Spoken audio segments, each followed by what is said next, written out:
किया है और अर्धसैनिक बलों में जो कांस्टेबल से लेके इंस्पेक्टर तक के जो बंदे हैं जो इस रैंक में नौकरी कर रहे हैं, उनको रिटायरमेंट के समय एक ऑनररी रैंक यानी कि एक रैंक अप करके उसको जो है रिटायरमेंट दिया जाएगा। यह सरकार ने आदेश लागू कर दिया है और यह बहुत ही अच्छी पहल है सरकार का। खास करके ये केंद्रीय अर्धसैनिक बलों में लागू किया जाएगा। और आपको पता ही है कि केंद्रीय अर्धसैनिक बलों में पदोन्नति का काफ़ी जो है स्थिति खराब है। लोग 20-20 साल से जवान जो हमारे एक ही रैंक में नौकरी कर रहे हैं। तो ये सरकार का एक अच्छा फैसला है।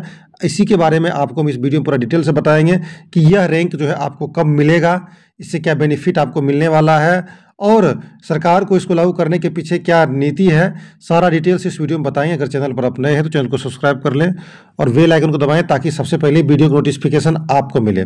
चलिए सबसे पहले इसके बारे में जान लेते हैं कि ये जो है रिटायरमेंट के समय आपको एक रैंक अप करके रिटायरमेंट क्यों दिया जाएगा और इससे आने वाले जो दिनों में क्या प्रभाव पड़ेगा, इसके बारे में पहले आपको बता दूं। सबसे पहले आपको पता होना चाहिए कि यह रैंक केंद्रीय अर्धसैनिक बल यानी कि जो केंद्र सरकार का जो अर्धसैनिक बल है, जैसे बीएसएफ, सीआरपीएफ, सीआईएसएफ, आईटीबीपी और असम राइफल, एसएसबी, इन सारे में ये नियम लागू होगा। ठीक है। असम राइफल में जो है नॉर्मली जो आपको पता होगा, असम राइफल जो है आर्मी के अंडर है और उसमें जो आर्मी का रैंक चलता है ना।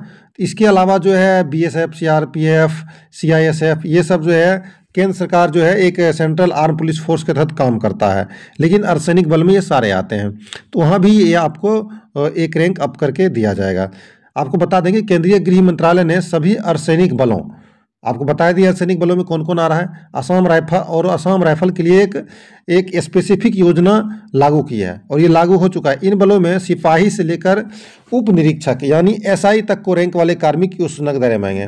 अब बताएं कि इंस्पेक्टर क्यों नहीं है, क्योंकि इंस्पेक्टर को अगर एक ऑनरी रैंक दिया जाएगा तो उसको ऑनरी कैप्टन बोला जाएगा असम राइफल में, और अदर में जो है असिस्टेंट कमांडेंट होता है। तो उसको ऑफिसर ग्रेड में अपग्रेड ना करके सिर्फ इसी रैंक में जो अपना कांस्टेबल से लेकर एसआई तक के बीच जो अपग्रेड रैंक होता है, एसओज तक, सबऑर्डिनेट ऑफिसर यानी अधीनस्थ अधिकारी तक, उसी में इसको पदोन्नति दिया जाएगा। ठीक है।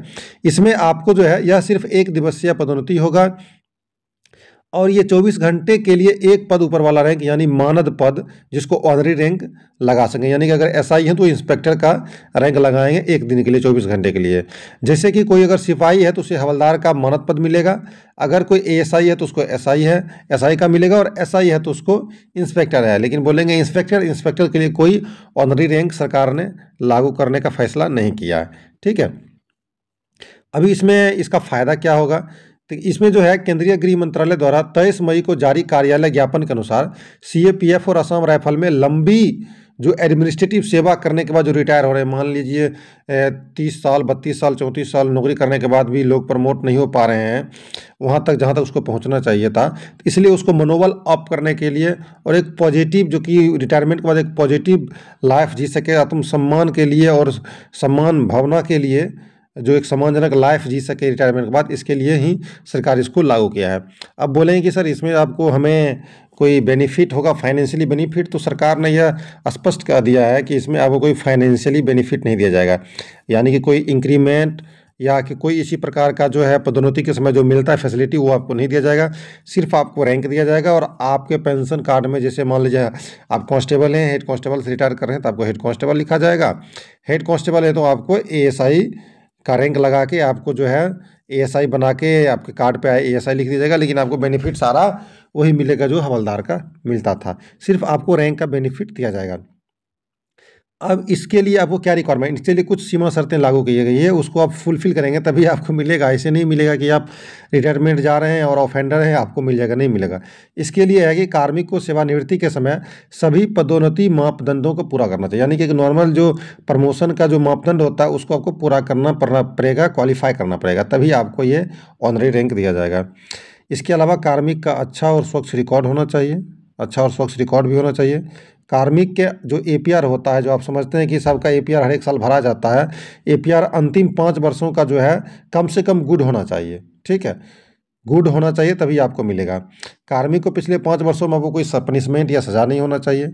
उसके अलावा उस आपके जो कार्मिक की सत्यनिष्ठा है, इंटीग्रिटी है, उस पर कोई संदेह नहीं होना चाहिए। ठीक है, और इसके अलावा जो विजिलेंस क्लियरेंस भी जो है होना चाहिए, ठीक है। कार्मिक का विभागीय जाँच सतर्कता मंजूरी अनिवार्य होगा, तभी आपका रैंक ये ऑनरेरी लिया जाएगा। अब ये लगेगा कैसे? ऐसा नहीं कि आपको लगा दिया जाएगा। ये लगेगा आपका जो कमांडिंग ऑफ़िसर है, जो कमांडेंट है, उसके रिकमेंडेशन के बाद ही ये लगेगा, ठीक है। कार्मिक को सेवानिवृत्ति के दिन मानद पत्र ये आपको जिस दिन आज मान लीजिए आज के दिन अगर रिटायर कर रहे हैं, तो आपको 1 दिन पहले लगाया जाएगा। और उसी दिन आपको ये दिया जाएगा। मानद पद के साथ कोई वित्तीय पेंशन या लाभ देने होगा। इसके साथ आपको कोई वित्तीय पेंशन या फाइनेंशियल रूप से इसमें कोई बेनिफिट नहीं होगा, ठीक है। मानद पद केवल वही प्रदान किया जाएगा जहाँ प्रदान किए जाने वाले पद उस संवर्ग में मौजूद हों। अब मान लिया कि ऑनरी रैंक वहाँ पे जैसे मान लीजिए आप इंस्पेक्टर हैं, इंस्पेक्टर के बाद कोई ऑनरी रैंक लागू ही नहीं है क्योंकि ऑफिसर में आप चले जाएँगे, ग्रेड ही चेंज हो जाएगा। इसलिए वहाँ पे नहीं दिया जाएगा कि अगर मतलब उसमें आप मान लीजिए एसआई है तो इंस्पेक्टर मिल जाएगा, लेकिन अगर आपको आपके लिए वो लागू ही नहीं है, वो अवेलेबल ही रैंक नहीं है तो आपको नहीं दिया जाएगा। और मान लीजिए ऑनरी रैंक मिल गया है, एएसआई से एसआई बन गए, तो उसमें कोई आप जो जनरल सीनियरिटी लिस्ट है, तो जो आदर्श कार्मिक हैं उसके सीनियरिटी लिस्ट पे भी कोई प्रभाव नहीं पड़ेगा, ठीक है। आपको पता होगा कि सबसे पहले इसमें सीआरपीएफ के डीजी ने इसको घोषणा कर चुके थे, अब इसको जो है ऑल पैरामिलिट्री फोर्स में लागू कर दिया गया है, ठीक है। और जो है आपको ये ऑनरी रैंक कब डिसाइड किया जाएगा कि आपको ऑनरी रैंक दिया जाएगा? 30 दिन पहले ही कमांडिंग ऑफिसर के रिकमेंडेशन के बाद जो है 30 दिन पहले रिटायरमेंट के 30 दिन पहले घोषणा कर दिया जाएगा कि जो हमारे मुख्य जवान है उसको ऑनरी रैंक लगाया जाएगा, ठीक है। इसमें जो है सबसे मुख्य वजह क्या है? कर्मचारी का जो है नियमित जो है प्रमोशन नहीं हो पाता, जो प्रमोशन का टाइम है उस पे नहीं मिल पाता है, कुछ डिपार्टमेंटल के कारण, ठीक है ना? कुछ एक ऐसा एडमिनिस्ट्रेटिव प्रॉब्लम जिस कारण नहीं मिल पाता है, इसलिए यह एक सम्मानजनक रैंक देके कार्मिकों को रिटायर किया जाएगा। अब अंतिम दिन मिलेगा मानक पद तो मिल ही जाएगा, इसके अलावा आपको कोई बेनिफिट नहीं मिलेगा, तो ये सारा इसका प्रोसीजर है। इस पर आपका क्या विचार है कि ये ऑनरी रैंक जो लॉन्च किया गया है, ये जो है सही है या गलत? और या इसमें कुछ सुधार की ज़रूरत है? तो हमें कमेंट बॉक्स में ज़रूर लिखा बताइएगा और सरकार को इसमें क्या-क्या सुधार करना चाहिए कमेंट बॉक्स में ज़रूर बताइएगा। मिलेंगे ऐसे वीडियो के साथ, तब तक के लिए जय हिंद।